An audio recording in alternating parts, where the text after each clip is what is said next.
Saya nyapa Sobat Hijau dulu ya Mbak. Assalamualaikum warahmatullahi wabarakatuh. Selamat sore Sobat Hijau. Bersama saya sudah hadir Mbak Zaskia. Cantik ya? Cantik. Nanti kita akan ngobrolin juga ini tentang badak karena Mbak, kemarin tanggal 24 Maret kita baru kelahiran satu badak Sumatera. Oh, happy banget. Nah, pada pengen tahu seperti apa sekarang perkembangannya? Yuk kita ikutin ngabuburit di hutan.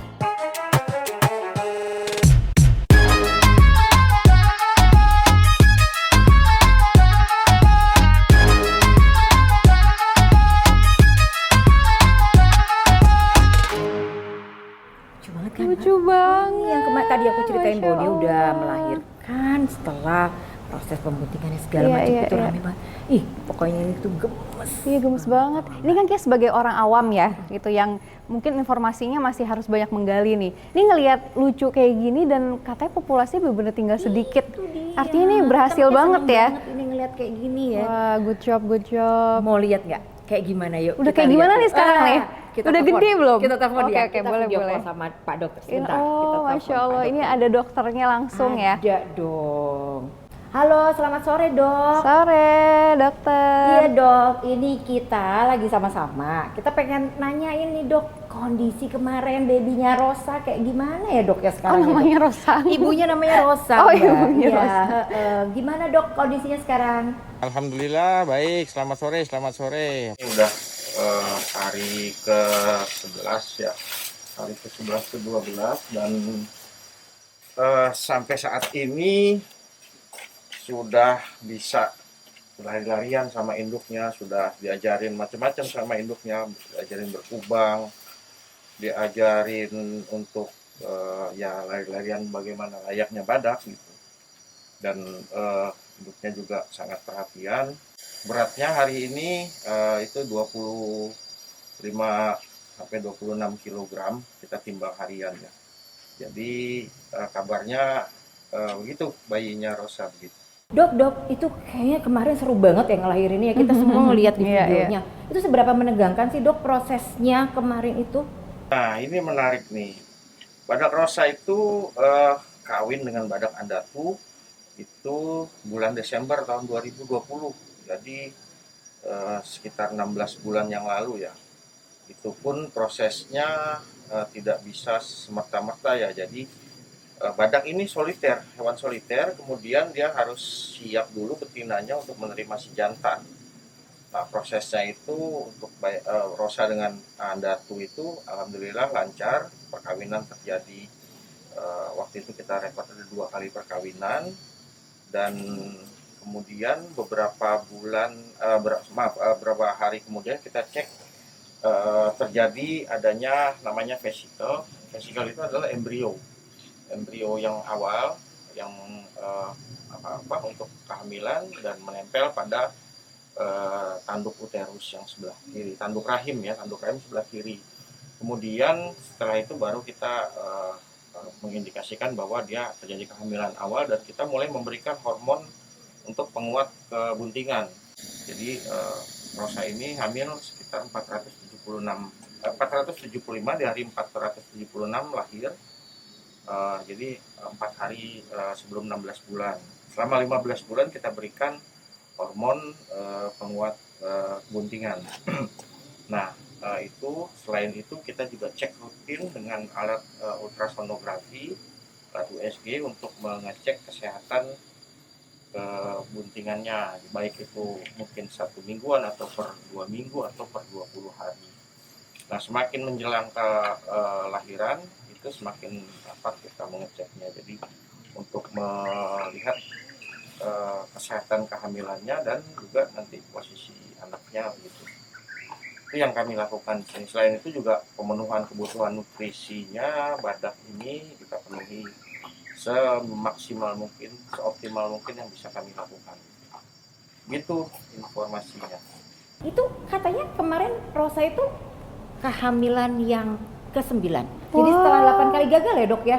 Itu gimana dok ceritanya dok? Kok akhirnya dia bisa bunting tuh gimana tuh? Oh dok? Jadi udah pernah keguguran dulu? Sudah 8 kali dok keguguran ya dok ya? Iya, betul sekali Sobat Hijau. Jadi badak rosa ini dari pertama kali mulai hamil itu di tahun 2017 sampai dengan tahun 2020 mengalami 8 kali kegagalan buntingan ya. Kegagalan buntingan itu disebabkan karena adanya tumor jinak di dalam rahim, karena memang awalnya badak rosa ini lama tidak kawin karena masalah perilaku. Jadi dia takut dengan badak lain awalnya seperti itu, sehingga terjadi tumor, dan tumor itu menyebabkan terjadinya kegagalan bunting pada umur di bawah 30 hari, dan itu berlangsung 8 kali sampai dengan tahun 2020. Nah itu kami waktu itu sudah merencanakan akan mengangkat tumor tersebut karena indikasinya bahwa tumor itu mengganggu implantasi dari si vesikel yang tadi saya sebutkan ya, vesikel calon bayi gitu untuk menempel pada rahim induknya. Tapi qadarullah terjadi pandemi sehingga rencana itu gagal, tidak bisa dilaksanakan. Tapi kami tetap berusaha untuk selalu mengawinkan Rosa pada saat dia bunting dengan memberikan gizi yang baik terhadap Rosa maupun terhadap badak jantannya. Kemudian juga kami juga merawat kesehatannya dengan baik, pemberian vitamin dan lain-lain. Nah, pada bulan Desember 2020 itu alhamdulillah terjadi kebuntingan yang sampai bulan kemarin, di bulan Maret ya, tanggal 24 Maret itu lahir menjadi 1 ekor anak badak betina yang sehat. Jadi yang kami lakukan adalah tetap berusaha walaupun kegagalan, banyak kegagalan itu adalah ada satu kesuksesan gitu. Itu yang kami lakukan. Oke dok, makasih banyak. Terima kasih dokter. Dokter semangat ya menjalankan tugas. Ya, salam juga dari kami di Swakarino, Sumatera, Taman Nasional Waikambas. Salam konservasi dan tetap selalu berusaha untuk melakukan yang terbaik dalam hidup ini.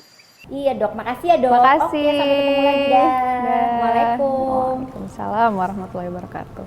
Wah, menarik banget ya. Ini kayak jadi dapat ilmu baru loh datang ke sini. Mudah-mudahan teman-teman yang nonton juga dapat ilmu baru dan kita lebih mengerti lagi. Karena selama ini taunya cuman oh iya badak udah mulai punah. besar, Lalu bagaimana gitu kan? Tapi ternyata anaknya tadi, gemes banget Mbak. Jalan-jalan lagi kita lihat ya. Nanti kita ngobrol lagi yang lebih asik sama Bu Direktur, oke? Tapi aku pengen nanya deh Mbak, kenapa sih makanya si rino-rino ini nggak ditaruh aja di alam liar gitu? Kenapa harus ditaruh di suaka rino gitu? Padahal kan harusnya lebih bagus gitu di ya? hutan, iya. Nah Mbak, pas ada laptop nangkring. Wow. Kita hubungin Bu Direktur ya.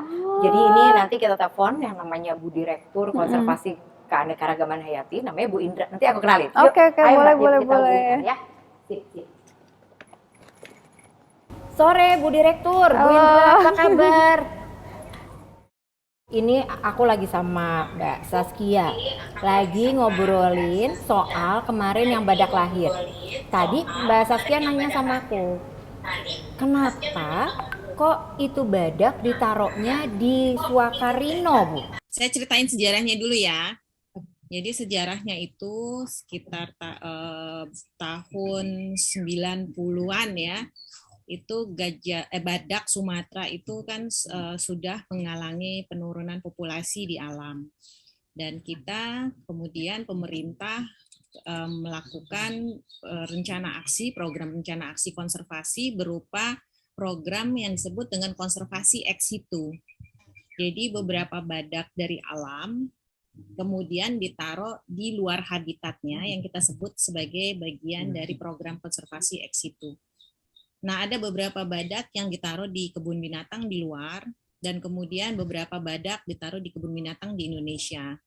Nah, program ini ternyata belum memberikan hasil terhadap peningkatan populasi, artinya dia belum bisa berhasil kawin alami. Nah, kemudian makanya dikembaliinlah itu semua yang dari luar negeri kembali ke Indonesia.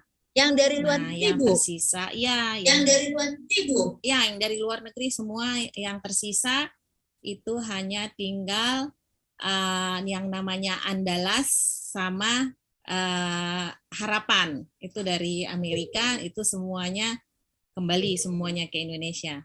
Nah, itu yang terjadi, semuanya kembali ke Indonesia. Kita kemudian melakukan program konservasi ex situ di yang disebut dengan Sumatran Rhino Sanctuary yang ada di dalam Taman Nasional Waikambas.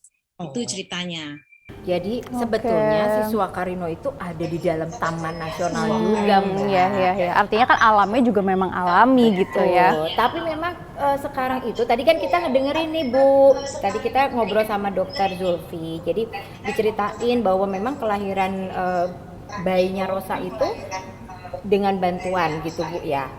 Ya, kebetulan aja lagi ada masalah ya dengan bayinya Rosa ya. Pungsang ya Bu Dia ya. posisi dalam Pungsang ya Bu ya. Dia dalam posisi dia tidak kepala duluan gitu. Ini belakang saya, latar belakangnya Iya. lagi ada gangguan nih, ada makaka nih di belakang saya. Saya langsung gagal fokus Bu. Nah, kemudian kenapa kita membantu dia dengan cara kita mencoba untuk melakukan intervensi ya, artinya dokter hewan di sini kita bantu dengan posisinya supaya bisa normal dia keluar lagi. Nah, ini yang bagaimana dokter hewan di sini tadinya sebenarnya hanya berjaga-jaga saja. Taunya memang terjadi sesuatu kelainan sehingga kita memang terpaksa harus membantu. Iya, tadi juga dengar ceritanya memang ada proses USG dan segala macam ya Mbak. Sistem reproduksi badak ini memang agak unik nih. Dia itu estrusnya itu 1,5 tahun sekali dan cuma 4 hari. Nah, karena badak itu juga soliter ya, dia susah untuk ketemu badak jantan sama badak betina. Nah, ini yang kemudian mengapa kita terpaksa harus intervensi manusia. Karena kalau di alam dia nggak akan ketemu tuh bukan juga pada saat estrus atau pada saat dia birahi. Jadi juga nggak terjadi kawin alami.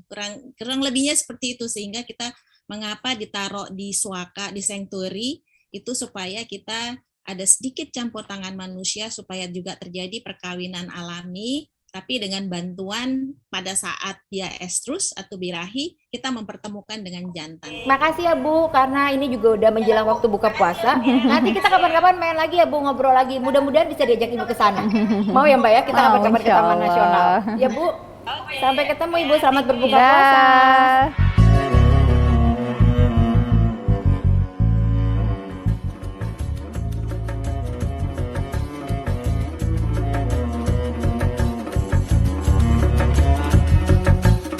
Oke Sobat Hijau, itu tadi kita udah ngobrol kembali tentang kelahiran badak di Sumatera. Jadi kita kayaknya udah cukup puas ya Mbak Kia ya, kita udah ngobrolin langsung dengan Bu Direktur maupun dengan dokter hewannya yang langsung menangani tadi. Baik, ini kayaknya sekarang udah waktunya buka puasa. Artinya saya juga udah harus segera cari pembuka puasa. Mbak Kia juga pastinya sudah harus cari pembuka puasa juga nih Mbak ya. Udah ditungguin kayaknya sama Ukasya. Oke Sobat Hijau, nantikan terus episode-episode berikutnya dengan cerita yang lebih banyak lagi. Dan tetap di Ngabuburit di Hutan. Wassalamualaikum warahmatullahi wabarakatuh.